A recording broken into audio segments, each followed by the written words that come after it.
동화 한국어 버전. 황금 머리카락 세월. 아주 먼 옛날 어느 작은 왕국에 가난하게 살던 한 부부에게 큰 행운이 찾아왔어요. 부부는 아들을 낳았는데 아이의 왼쪽 귀 아래에는 왕족의 표식이 있었죠. 아이가 대성할 거라는 예언의 표시였어요. 그는 부와 행운을 가져다 줄 운명이었죠. 자신의 부모뿐만 아니라 왕국 전체 말이에요. 그리고 무럭무럭 자라나 그가 누군가와 결혼할 나이가 되면 그 상대는 공주님이 될 거라는 소문이 퍼졌어요. 그는 공주와 함께할 운명이었죠. 부부는 더할 나위 없이 기뻤어요. 소문은 널리 퍼져 왕의 귀까지 흘러들어갔고 그는 매우 분노했어요. 가난한 가문의 아이가 자신의 딸과 결혼한다니요. 공주님이랑요. 왕은 부유해 보이는 집주인으로 위장하고 가난한 부부의 집을 찾아갔어요.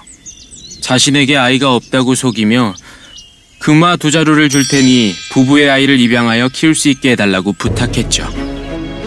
부부는 잠시 생각했어요. 그들은 그 말을 거절했지만 아이는 그에게 넘겨주기로 했어요. 부부는 너무 가난해서 아이에게 해줄 수 있는 게 없다는 걸 알고 있었기 때문이죠. 왕은 아이를 데리고 가서 어느 주인 없는 마차에 실었어요. 마을을 떠나는 마차였죠. 그 아이와 자신의 딸을 멀리 떨어뜨려 놓으려는 속셈이었어요. 천둥번개가 치던 그날, 왕은 자신이 그의 운명을 바꿔놓았다고 생각했죠. 하지만 그럴 리 없었어요. 왕이 떠나고 얼마 지나지 않았을 때 어느 선량한 부부가 버려진 아이를 발견한 거예요. 마침 그들 부부에게는 아이가 없었어요. 그들은 아이의 이름을 레오로 짓고 친자식처럼 키우기로 결심했죠. 세월은 흘러 레오는 어느새 밝고 건강한 청년이 되었어요. 어느 날 레오는 숲을 지나고 있었어요. 말씀 좀 여쭙겠습니다.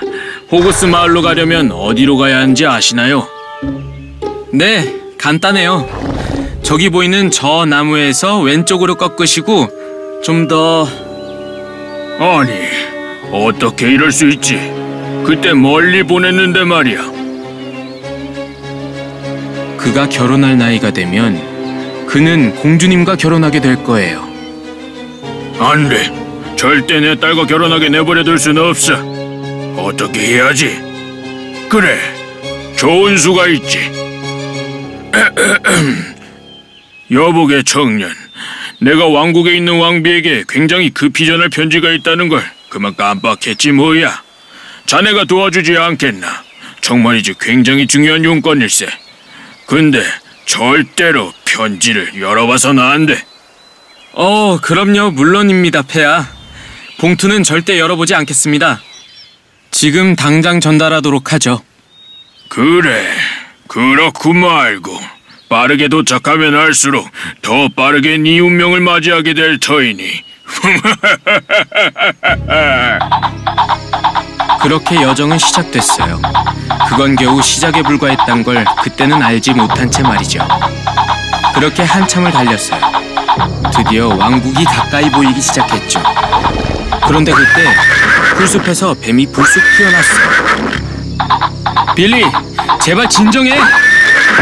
도대체 어디로 가는 거야? 빌리, 멈춰! 마침내 빌리가 멈췄을 때 레오는 이미 왕국과 멀리 떨어져 있는 깊은 숲속이었어요. 다행히도 그곳엔 집이 한 채 있었어요. 레오는 말에서 내려 굳게 닫힌 문을 두드렸죠. 안녕하세요. 저는 레오라고 해요. 폐하께서 제게 중요한 편지를 전달해달라는 부탁을 하셔서 왕국에 가는 길에 길을 잃었지 뭐예요. 죄송하지만 하루만 신세져도 될까요? 집이 정말 멋져요. 집에 초대해 주셔서 감사합니다. 젊은이는 내가 어떤 사람인지 모르는 것 같군. 알아요. 도둑 진저 맞죠? 마을 사람들은 모두 당신을 무서워하는걸요. 집에 있는 물건들을 훔친다고요. 하지만 웃긴 건 대체 어느 집이 당신한테 도둑 맞았는지는 마을 사람 아무도 모른다는 거죠.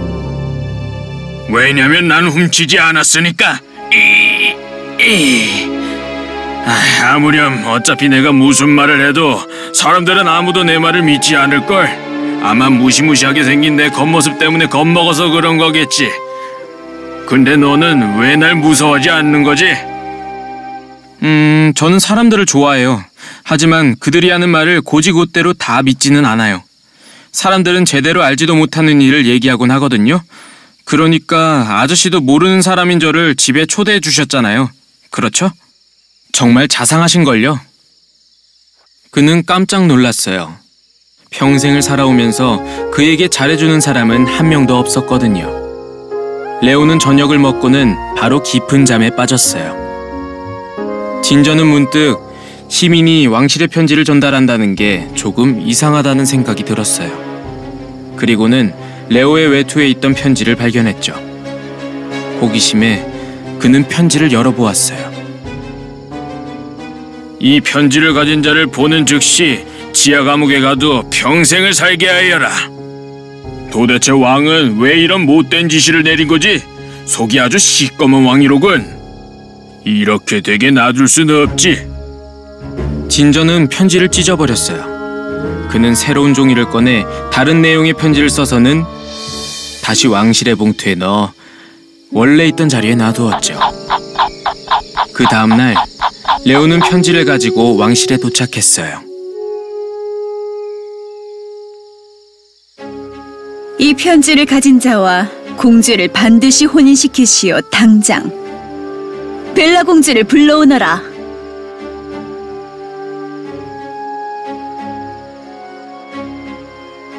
벨라, 폐하께서 네가 이 청년과 결혼하길 바라시는구나. 받아들이겠니? 정말이지 운명인 것처럼 레오와 벨라는 서로의 눈을 마주침과 동시에 사랑에 빠져버렸죠. 저 사람과 결혼할게요, 어머니. 왕비는 매우 기뻐했어요. 둘의 결혼식도 바로 그날 열렸죠. 레오와 벨라는 너무나 행복했어요. 그러나 행복도 잠시. 왕이 돌아와 이 모든 일을 알게 되자 그는 굉장히 분노했어요. 하지만 이미 너무 늦었죠. 레오는 이미 왕자님이었으니까요. 아무리 왕이라도 사위를 지하 감옥에 보낼 수는 없는 일이었죠. 그는 또 다른 계략을 꾸몄어요. 오, 가슴이 찢어지는구나. 내 너에게 좀 더 일찍 말해줬어야 했네만 사실 공주는 결혼한 지 일주일째 되는 날 죽는 저주에 걸렸단다. 세상에 오직 하나만이 그녀를 구할 수 있어. 바로 악마의 황금 머리카락 세월일세. 내게 강요할 수는 없지만. 가겠습니다. 제 아내가 죽는 걸 바라만 볼 수는 없어요.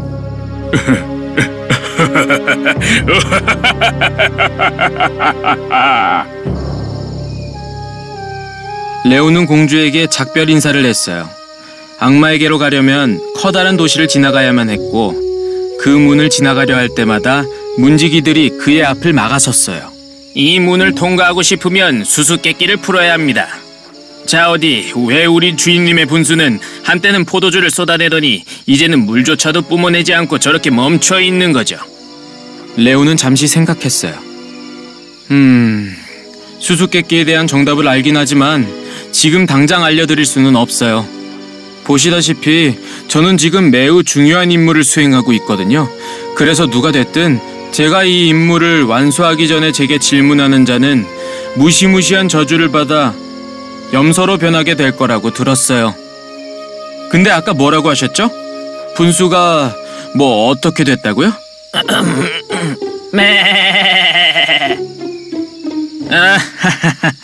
뭐 서두를 거 없지. 그렇다면 자네가 돌아오는 길에 답을 알려주는 건 어떤가? 정말이지 관대한 분이세요. 감사합니다. 레오는 쉬지 않고 걸어서 다른 마을에 다다랐어요. 문지기가 물었죠. 맞춰보세요. 왜 이 나무는 한때 황금 사과가 잔뜩 열리더니 이제는 이파리만 있는 걸까요? 레오는 조금 전과 똑같은 답변을 주었고 문지기는 그를 들여보내주었어요. 수상한 수수께끼 질문들은 이제 끝났다고 생각하던 바로 그때 그는 뱃사공을 만났어요.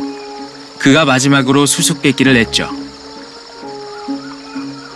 자네를 강 건너까지 태워주도록 하지. 하지만 맞춰보게. 나는 매일매일 사람들에게 아무런 대가도 받지 않고 이 강을 건너게 해준다네. 어떻게 하면 멈출 수 있지? 레오는 한숨을 쉬곤 그에게도 염소 이야기를 해주었어요. 이를 들은 뱃사공은 가만히 생각했죠. 염소가 되느니 차라리 평생을 뱃사공으로 사는 게 낫겠노라고요.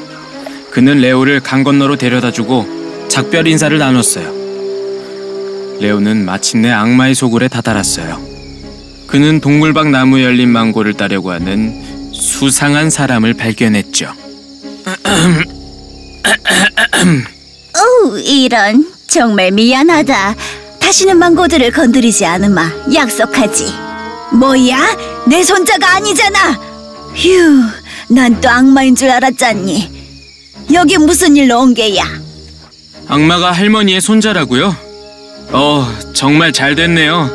그가 어디에 있는지 알려주실 수 있나요? 3가지 수수께끼를 물어봐야 하거든요. 레오는 악마의 할머니에게 자신이 겪은 모든 일을 말해주었어요. 뭐라고? 악마의 황금 머리카락 세월이 그녀의 저주를 풀 거라고 했단 말이냐? 왕이 내 악마 손주 녀석보다 더 사악한 것 같구나. 순진한 청년이여. 네 장인어른이 너를 위험에 빠뜨리고 싶어 하는 것 같구나. 그래서 너를 이리로 보낸 게지. 잠깐, 진심이세요? 저기 악마가 오는구나. 널 보면 어떻게 할지 궁금한걸? 레오는 똑똑한 청년이었어요. 그는 잠시 생각하고는 할머니에게 제안을 하나 했죠. 악마의 할머니는 레오를 살려주고 2명의 문지기와 뱃사공이 낸 3가지 수수께끼에 대한 답을 알려주기로 했어요. 그 대신에 레오는 할머니가 망고를 따먹으려고 했다는 사실을 비밀로 해주기로 했죠. 똑똑한 청년이로군. 그래, 좋다. 하자꾸나. 악마의 할머니는 레오를 작은 개미로 변신시키고는 자신의 앞주머니에 넣었어요. 악마는 들어오자마자 너무나 피곤한 나머지 바로 잠자리에 들었죠.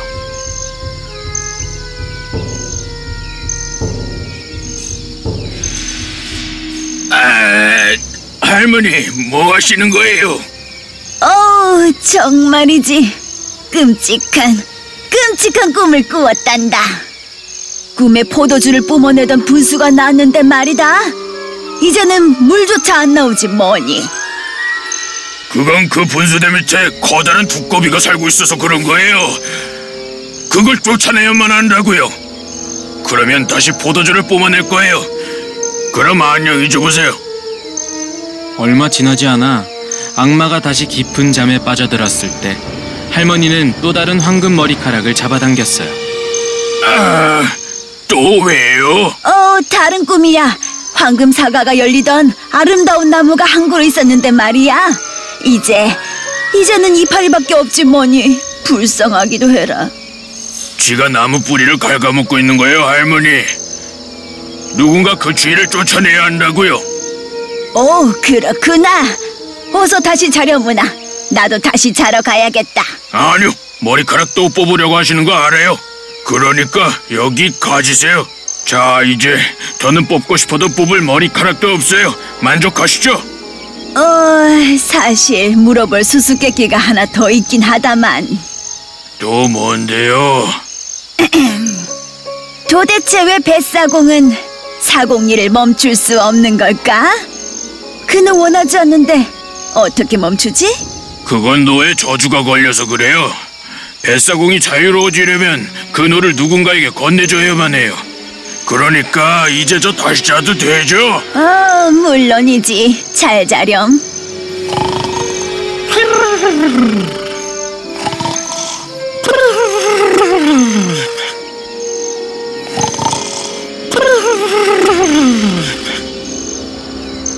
할머니는 레오를 다시 개미에서 사람으로 되돌려주고 악마의 황금 머리카락 세오를 건네주었어요.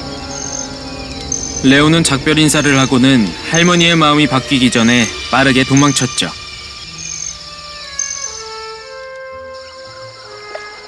정답을 알아냈나요? 그럼 당연하죠.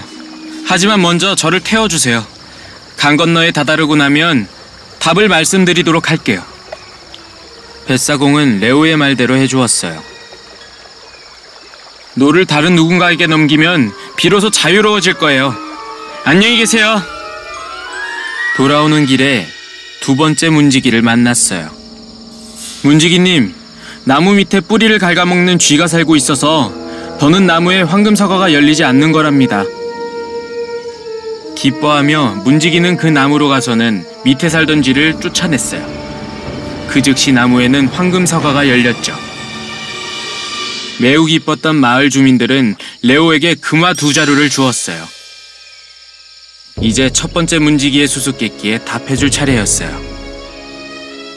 분수대 밑에 커다란 두꺼비가 살고 있어요. 그걸 쫓아내고 나면 분수에서 다시 포도주가 나올 겁니다. 정말이지 아름다운 분수였죠. 그 마을은 레오에게 금화 4자루를 보상으로 주었어요. 레오는 금화자루들을 들고 다시 왕실로 향했어요. 그가 금화 6자루를 들고 돌아온 것을 본 왕은 깜짝 놀라며 탐욕스럽게 말했어요. 내 사위가 드디어 돌아왔구나. 내가 얼마나 걱정했는지 모를 거다. 말해보아라. 이 금화는 어디서 찾은 거지? 왕의 사악한 본 모습을 알게 된 레오는 악마에게로 가는 길에 뱃사공이 한 명 있습니다. 그를 찾아가서는 배에 올라타고 노를 빼앗아 빠르게 강을 건너면 돼요. 강 건너에 금으로 뒤덮인 땅이 있거든요. 왕은 헐레벌떡 뱃사공을 찾아갔어요. 한치의 머뭇거림 없이 그는 뱃사공에게서 노를 빼앗았죠. 뱃사공은 신나서 춤을 추며 왕을 뒤로 한 채 떠났어요. 그 사이 레오는 그의 친부모님에 대해 알게 됐죠.